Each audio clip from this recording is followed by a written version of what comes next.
ചെയ്യാൻ വേണ്ടിയിട്ട് പോകുന്നത്. അപ്പോൾ ഇന്ന് നമ്മൾ ഉണ്ടാക്കുന്നത് എഗ്ഗ് പൊറാത്തയാണ് ഉണ്ടാക്കുന്നത്. ഇത് റെഡി ആക്കിയിട്ട് എടുക്കാനെന്ന് വെച്ചിട്ടുണ്ടെങ്കിൽ ശരിക്കും നല്ല എളുപ്പമാണ്. ഭയങ്കര സിമ്പിളായിട്ട് റെഡി ആക്കിയിട്ട് എടുക്കുക. കുട്ടികൾക്കൊക്കെ ഉറപ്പായിട്ട് നല്ല ഇഷ്ടമാവും. കഴിക്കാനെന്ന് വെച്ചിട്ടുണ്ടെങ്കിൽ നല്ല ടേസ്റ്റ് ഉണ്ട്. പ്രത്യേകിച്ച് കറികളുടെ ഒന്നും ആവശ്യമൊന്നുമില്ല. അപ്പോൾ നിങ്ങളെല്ലാവരും ട്രൈ ചെയ്ത് നോക്കിയിട്ട് ഫീഡ്ബാക്ക് പറയാൻ വേണ്ടിയിട്ട് മറക്കരുത്. പിന്നെ നമ്മൾ മിയ കിച്ചണിൽ ലാസ്റ്റ് ഇന്നലെ അപ്ലോഡ് ചെയ്തിട്ടുണ്ടായിരുന്നത് ഒരു കേക്കിൻ്റെ റെസിപ്പി ആയിരുന്നു. ആ വീഡിയോ നിങ്ങൾ കാണാത്തവരുണ്ടെന്ന് വെച്ചാൽ ആ വീഡിയോ വേണ്ടിയിട്ട് കണ്ടു നോക്കാം. പിന്നെ നിങ്ങളുടെ വീട്ടിൽ എന്തെങ്കിലും ഫംഗ്ഷനൊക്കെ ഉണ്ടാക്കുമ്പോൾ കേക്ക് ഉണ്ടാക്കാന്ന് വെച്ചിട്ടുണ്ടെങ്കിൽ ഈ കേക്ക് നിങ്ങൾ ട്രൈ ചെയ്ത് നോക്കാൻ വേണ്ടിയിട്ട് മറക്കരുത് കേട്ടോ. അപ്പോൾ നമുക്ക് ഒട്ടും സമയങ്ങളായിട്ട് തന്നെ നമ്മുടെ സിമ്പിൾ ആയിട്ടുള്ള ബ്രേക്ക്ഫാസ്റ്റ് റെസിപ്പി നമുക്ക് റെഡി ആക്കിയിട്ട് എടുക്കാം. അപ്പോൾ ഇനി ഇത് റെഡിയാക്കാൻ വേണ്ടിയിട്ട് ഇതാ നോക്കിക്കേ, ഞാനിവിടെ കുറച്ച് ക്യാരറ്റ് നല്ല പൊടിയായിട്ട് കട്ട് ചെയ്തിട്ടുണ്ട്. അതേപോലെ തന്നെ സവോളയും പിന്നെ ക്യാപ്സിക്കും കുറച്ച് മല്ലിയിലയും. ഇതിനകത്ത് ഇപ്പോൾ നിങ്ങൾക്ക് ഏതെങ്കിലും വേണ്ടാന്ന് വെച്ചിട്ടുണ്ടെങ്കിൽ അത് ചേർത്തില്ലെങ്കിൽ കുഴപ്പമില്ല കേട്ടോ. ഇപ്പം ഇനി ക്യാരറ്റ് ഇഷ്ടമില്ലാന്ന് വെച്ചിട്ടുണ്ടെങ്കിൽ ക്യാരറ്റ് മാറ്റാം. ഇനിയിപ്പോൾ ക്യാപ്സിക്കം നിങ്ങളുടെ അടുത്ത് ഇല്ലാന്ന് വെച്ചിട്ടുണ്ടെങ്കിൽ ക്യാപ്സിക്കം ചേർത്തില്ലെങ്കിൽ കുഴപ്പമില്ല. അപ്പോൾ എന്താ ചെയ്യാന്ന് വെച്ചിട്ടുണ്ടെങ്കിൽ ഫസ്റ്റ് നമ്മൾ ഈ മല്ലിയില മാറ്റി വയ്ക്കട്ടെ. ഈ മൂന്നും കൂടിയിട്ട് ഒരു കുറച്ച് ഓയിൽ ഒഴിച്ചിട്ട് ജസ്റ്റ് ഒന്ന് സോട്ട് ചെയ്തിട്ട് എടുക്കുക. ഒന്ന് ചെറുതായിട്ടൊന്ന് മൊരിഞ്ഞ പോലെ എടുക്കുക. അതിലേക്ക് കുറച്ച് ഓയിൽ ഒഴിക്കുക. ഇത് നിങ്ങൾക്ക് ബട്ടർ വേണമെന്ന് വെച്ചിട്ടുണ്ടെങ്കിൽ ബട്ടറിൽ ചെയ്യാം കേട്ടോ. അല്ലേ കുറച്ച് ഓയിൽ ആവശ്യമുള്ളൂ. ജസ്റ്റ് അപ്പോൾ അതൊക്കെ ഒന്ന് മൊരിയിച്ചിട്ട് ചേർക്കാം. അപ്പോൾ അത് കുറച്ചും കൂടി നല്ലതാണ്. അല്ലെങ്കിൽ ഫ്രഷ് ആയിട്ടും ചേർക്കാം. പക്ഷേ എനിക്ക് കുറച്ചൊന്ന് മൊരിയിച്ചിട്ട് ചേർക്കുന്നതാണ് കുറച്ചും കൂടി നല്ല ടേസ്റ്റ് ഉണ്ടാവുക. അപ്പോൾ ഓയിൽ നന്നായിട്ട് ചൂടായിട്ടുണ്ട്. ക്യാരറ്റ് ചേർക്കുക, സവോള, ക്യാപ്സിക്കം.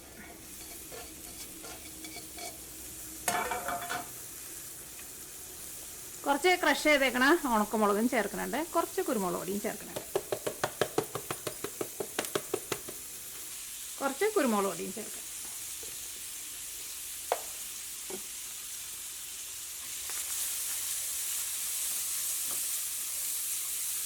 ഇത് മൂടിയൊന്നും വെക്കണ്ട കേട്ടോ. അതേപോലെ ഇങ്ങനെ തുറന്ന് വെച്ചിട്ട് അതേപോലെ ഒന്ന് ഇളക്കി കൊടുക്കാം. ഇതിലേക്ക് നിങ്ങൾക്ക് ഗരം മസാല വേണമെന്ന് വെച്ചിട്ടുണ്ടെങ്കിൽ ഒരു ഇച്ചിരി ഗരം മസാലയും കൂടിയിട്ട് ചേർക്കാം. അതൊക്കെ ഇപ്പോൾ ഇത് നന്നായിട്ടൊന്ന് ചൂടായിട്ടൊന്ന് ചെറുതായിട്ടൊന്ന് മുരിഞ്ഞ പോലെ വന്നിട്ടുണ്ട്. ഒരുപാട് അങ്ങോട്ട് മുരിയാനൊന്നും നിൽക്കണ്ട. ഞാനിപ്പോൾ ഇത് ഇതേപോലെ ഒരു 5 മിനിറ്റ് ഒന്ന് ഇളക്കി കൊടുത്തിട്ടുണ്ടായിരുന്നു. ഇത്രയ്ക്ക് ആവശ്യമുള്ളൂ. ഇനി നമുക്ക് തീ ഓഫ് ചെയ്യാം. ഇനി നമ്മൾ ഇതിലേക്കുള്ള മിക്സിങ് റെഡിയാക്കാൻ വേണ്ടിയിട്ട് പോകണം. അപ്പോൾ ഞാനിവിടെ 3 മുട്ട എടുത്തിട്ടുണ്ട്.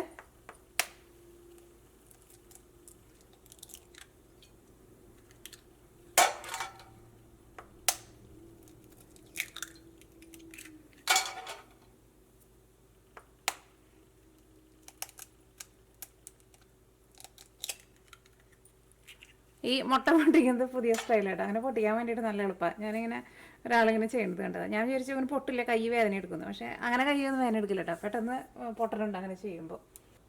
ഈ മുട്ട നമുക്ക് ഒരു വിസ്ക് വെച്ചിട്ട് നന്നായിട്ടൊന്ന് മിക്സ് ചെയ്തിട്ട് എടുക്കാം. നിങ്ങൾക്കിപ്പോൾ 3 മുട്ട വേണ്ടെന്ന് വെച്ചാൽ 2 മുട്ട ചേർത്താലും കുഴപ്പമില്ല. പക്ഷേ ഇത് വെച്ചിട്ട് നമുക്കിപ്പോൾ ഒരു 4 പേർക്ക് കഴിക്കാനുള്ള ഇത് നമുക്ക് ഉണ്ടാക്കാൻ വേണ്ടിയിട്ട് പറ്റും. അപ്പോൾ നമ്മളൊരു 3 മുട്ട ചേർക്കുന്നത് നല്ലത്. ഇതിലേക്ക് മുട്ട നന്നായിട്ട് മിക്സ് ആവണം. മുട്ടയുടെ ഉണ്ണിയും വെള്ളയും സെപ്പറേറ്റ് ആയിട്ട് കിടക്കരുത്. ഇതിലേക്ക് നമ്മൾ കുറച്ച് മല്ലിയില കട്ട് ചെയ്ത് വെച്ചിട്ടില്ലേ, അതും കൂടിയിട്ട് ചേർക്കുക. ഇപ്പം നമ്മുടെ മല്ലിയിലയും ഇതിനകത്ത് നന്നായിട്ട് മിക്സ് ആയിട്ടുണ്ട്. ഇതിലേക്ക് ഞാനിവിടെ 1 കപ്പ് ഗോതമ്പ് പൊടിയാണ് ചേർക്കുന്നത്. ഗോതമ്പ് പൊടിക്ക് വേറെ മൈദപ്പൊടി ആയിരുന്നാലും കുഴപ്പമില്ല. അപ്പോൾ ഞാനിവിടെ 250 ml മെഷീൻ കപ്പിലാണ് എടുക്കുന്നത്. മെഷീൻ കപ്പ് തന്നെ വേണമെന്ന് ഒരു നിർബന്ധമില്ല. നമ്മൾ ചായ കുടിക്കുന്ന ഗ്ലാസ്സിലായിരുന്നാലും അളവെടുത്താൽ മതി. ഈ മൈദപ്പൊടിയും ഇതിനകത്ത് നന്നായിട്ടൊന്ന് മിക്സ് ചെയ്യുക. അല്ല, മൈദപ്പൊടി അല്ല കേട്ടോ, ഗോതമ്പൊടി. കുഴപ്പമില്ല, മുഴുവനായിട്ട് മിക്സ് ആയാലും കുഴപ്പമില്ല. ഇനി ഇതിലേക്ക് നമ്മൾ പാല് ചേർത്ത് കഴിഞ്ഞിട്ട് നമുക്ക് നന്നായിട്ട് മിക്സ് ചെയ്യാം. ഇനി നമുക്ക് ഇതിലേക്ക് നമ്മൾ ആ ഗോതമ്പൊടി എടുത്തിരുന്ന ആ കപ്പുണ്ടല്ലോ, ആ സെയിം കപ്പിൽ തന്നെ 1.25 കപ്പ് പാല് ചേർക്കാം.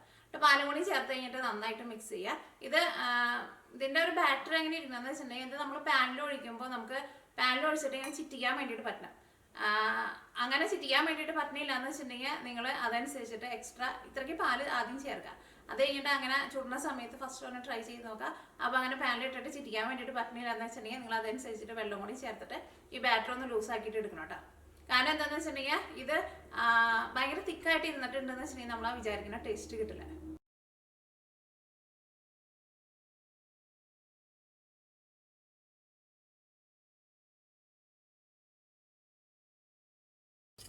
അപ്പോൾ നമ്മുടെ പാലിൽ ഗോതമ്പൊടിയൊക്കെ നന്നായിട്ട് മിക്സ് ആയിട്ടുണ്ട്. ഇനി നമുക്ക് നമ്മുടെ ക്യാരറ്റിൻ്റെ മിക്സിങ് ചേർക്കാം. അപ്പോൾ 1 കപ്പ് 1.5 കപ്പ് ഇതിലേക്ക് നമുക്ക് ആവശ്യത്തിന് ഉപ്പും കൂടിയിട്ട് ചേർക്കണം. ഇതിലേക്ക് ആവശ്യത്തിന് ഉപ്പ് ചേർക്കാം.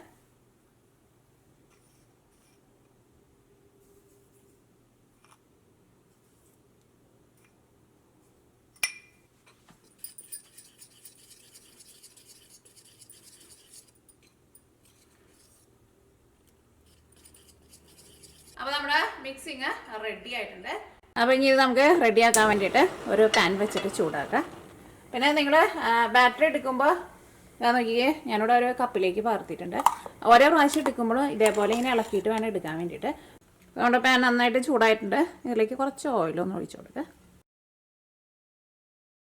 ഇനി നമുക്ക് ഇതിലേക്ക് മാവ് ഒഴിക്കാം. ഇതാ മാവ് ഒഴിക്കുമ്പോൾ അതേപോലെ ഇങ്ങനെ വെള്ളം പോലെ വീഴണം കേട്ടോ. ഒന്ന് ചിറ്റിച്ച് കൊടുക്കുക. നല്ല കനം കുറച്ചിട്ട് ഉണ്ടാക്കാം, അപ്പോൾ ടേസ്റ്റ് വരുള്ളൂ. ഇനി മൂടി വയ്ക്കണ്ട കേട്ടോ, തുറന്ന് തന്നെ വെച്ചാൽ മതി. ഒരു സൈഡ് നന്നായിട്ട് മൊരിഞ്ഞ് കഴിയുമ്പോൾ നമുക്ക് മറ്റേ സൈഡും തിരിച്ചിടാം. ഞാൻ നോക്കിക്കേ, ഒരു സൈഡ് നന്നായിട്ട് മൊരിഞ്ഞിട്ടുണ്ട്. ഈ മോൾ ഭാഗമൊക്കെ വെന്തിട്ടുണ്ട്. ഇനി നമുക്ക് മറ്റേ സൈഡ് തിരിച്ചിടാം.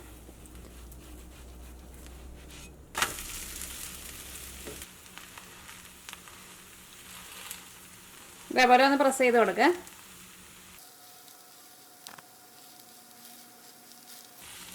അപ്പോൾ നമുക്ക് നന്നായിട്ട് മൊരിഞ്ഞ് കിട്ടും.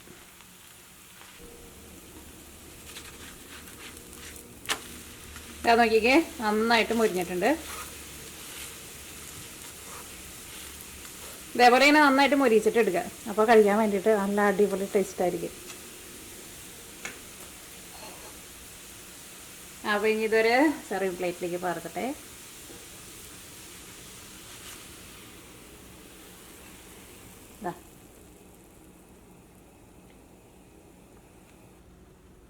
ഇനി എൻ്റെ അടുത്ത് ഇവിടെ കാസ്റ്റ് ചെയ്യേണ്ട ഒരു കുഞ്ഞൊരു പാനുണ്ട്. ഇതിനകത്ത് വെച്ചിട്ട് ഞാൻ ഉണ്ടാക്കുന്നുണ്ട്.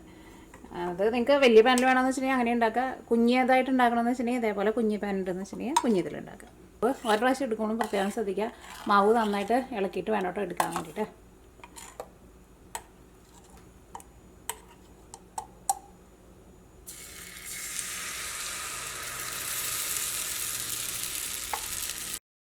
ചെറിയ പാനിലുണ്ടാക്കുമ്പോൾ ഞാനൊന്ന് മൂടി വയ്ക്കുന്നുണ്ട്. കാരണം ഇത് നമ്മൾ പരന്ന വലിയ പാനിലുണ്ടാക്കിയേക്കണതിനേക്കാളും ഒരു പൊടിക്ക് കട്ടിയുണ്ട്.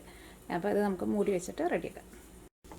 ഇപ്പോൾ ഒരു സൈഡ് മൊരിഞ്ഞിട്ടുണ്ട്. ഇനി നമുക്ക് മറ്റേ സൈഡ് തിരിച്ചിടാം. ഇപ്പോൾ ചിലപ്പോൾ കുട്ടികൾക്ക് ഇതേപോലെ കുഞ്ഞപ്പമായിരിക്കും ഇഷ്ടം. അപ്പോൾ ഇതേപോലെ കുഞ്ഞപ്പം ഉണ്ടാക്കാം. ഇതിൻ്റെ ഈ മോൾ ഭാഗം കണ്ട നല്ല സോഫ്റ്റായിട്ട് നന്നായിട്ട് ഇങ്ങനെ കൊമ്മളകളൊക്കെ വന്നിട്ടുണ്ട്. ഇതിലേക്ക് നമുക്ക് ബേക്കിംഗ് പൗഡർ ബേക്കിംഗ് സോഡ ഒന്നും ചേർക്കേണ്ട ആവശ്യമൊന്നുമില്ല. നല്ല ഹെൽത്തി ആയിട്ട് തന്നെ രാവിലെ ഒരു ബ്രേക്ക്ഫാസ്റ്റ് കഴിക്കാം. അപ്പോൾ നമ്മുടെ ഈ അടിഭാഗം വെന്തിട്ടുണ്ട്. ഇനി മറ്റേ സൈഡൊന്ന് തിരിച്ചിട്ടിട്ട് ഞാൻ ഇതിലേക്ക് ഒരു മുട്ടയും കൂടിയിട്ട് ചേർക്കുന്നുണ്ട്. അങ്ങനെ മുട്ട കൂടുതൽ ഇഷ്ടമുള്ളവർക്ക് അങ്ങനെ വേണമെന്ന് വെച്ചിട്ടുണ്ടെങ്കിൽ ഒരു മുട്ടയും കൂടിയിട്ട് ഇതിലേക്ക് നമുക്ക് സെപ്പറേറ്റ് ചേർക്കാം.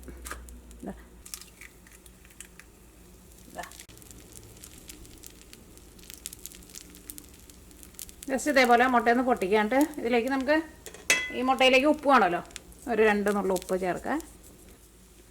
കുറച്ച് സ്പൈസി ആയിട്ട് വേണമെന്ന് വെച്ചിട്ടുണ്ടെങ്കിൽ കുറച്ച് ക്രഷ് ചെയ്ത ഉണക്കമുളകും ചേർക്കുക. ഞാൻ ഒന്ന് മൂടി വയ്ക്കട്ടെ. ഇതിനകത്ത് ഇപ്പോൾ മുട്ടയും മുകളിൽ കിടക്കുന്നത് കൊണ്ട് തന്നെ അടിഭാഗം കരിഞ്ഞു പോയില്ല കേട്ടോ.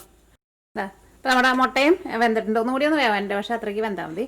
ഈ എന്താ ചെയ്യാന്ന് വെച്ചിട്ടുണ്ടെങ്കിൽ ഈ മാവ് ഞാൻ ഒരു ലെയറും കൂടിയിട്ട് ഇതിൻ്റെ മുകളിലേക്ക് ഒഴിക്കേണ്ട. എന്നിട്ട് നമുക്കൊരു സാൻഡ്വിച്ച് പോലെ എടുക്കാം. ഇതേപോലെ ചെറിയ പാനാണെന്ന് വെച്ചാൽ നമുക്ക് ചെയ്യാൻ വേണ്ടിയിട്ട് പറ്റുള്ളൂ കേട്ടോ. കാരണം മാവ് ഇങ്ങനെ ഒഴിക്കുമ്പോൾ വേറെ സ്ഥലത്തേക്ക് കണ്ട് സ്പ്രെഡായി പോലല്ലോ. ഇതേപോലെ കുഞ്ഞി പാനാണ് ഞാൻ.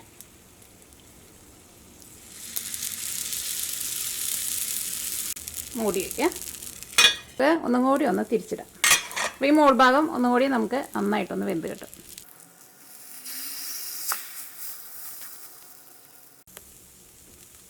അപ്പോൾ ഇത് 2 സൈഡും നന്നായിട്ട് വെന്തിട്ടുണ്ട്. ഇനി നമുക്ക് പാനിൽ നിന്ന് എടുക്കാം.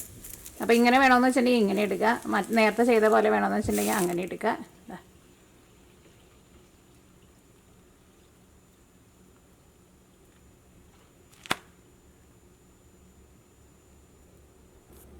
ഇനി നമുക്ക് വേറെ ഒരു തരത്തിലും കൂടി ഉണ്ടാക്കി നോക്കാം. അപ്പോൾ 2-3 തരത്തിൽ ഞാൻ കാണിക്കുന്നുണ്ട് കേട്ടോ. അതിനകത്ത് നിങ്ങൾക്ക് ഇഷ്ടമുള്ള ടൈപ്പിൽ നിങ്ങൾക്ക് ഉണ്ടാക്കാം. ഇനി നമ്മൾ മുട്ട ചേർക്കാണ്ട് നമ്മൾ വലിയ പാനിൽ വെച്ചിട്ട് നമ്മൾ റെഡി ആക്കിയില്ല, അതേപോലെ ഒറ്റ അപ്പമായിട്ടാണ് ഉണ്ടാക്കുന്നത്. അപ്പോൾ ഇച്ചിരി കനത്തിലുള്ള അപ്പമായിട്ട്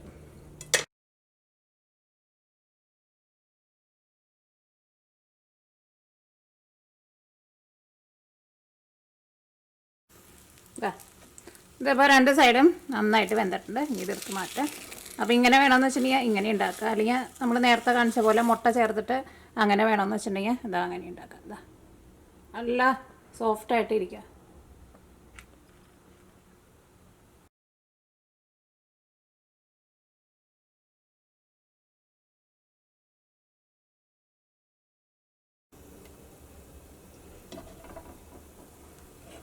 അപ്പോൾ നമ്മുടെ ലാസ്റ്റ് വണ്ണും ഇതാ റെഡി ആയിട്ടുണ്ട്. അപ്പോൾ നിങ്ങൾക്ക് ഇതേപോലെ 3 തരത്തിൽ നിങ്ങൾക്ക് ഏതാണ് കൂടുതൽ ഇഷ്ടമെന്ന് വെച്ചിട്ടുണ്ടെങ്കിൽ അതേപോലെ ട്രൈ ചെയ്ത് നോക്കാം. മുട്ട വെച്ചത് നോക്കിക്കേ.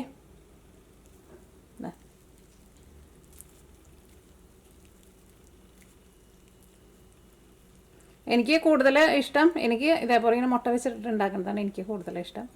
അത് നിങ്ങളുടെ ഇഷ്ടത്തിനനുസരിച്ചിട്ട് നിങ്ങൾക്ക് ഇതിനകത്ത് 3-ൽ ഏത് വേണമെങ്കിലും നിങ്ങൾക്ക്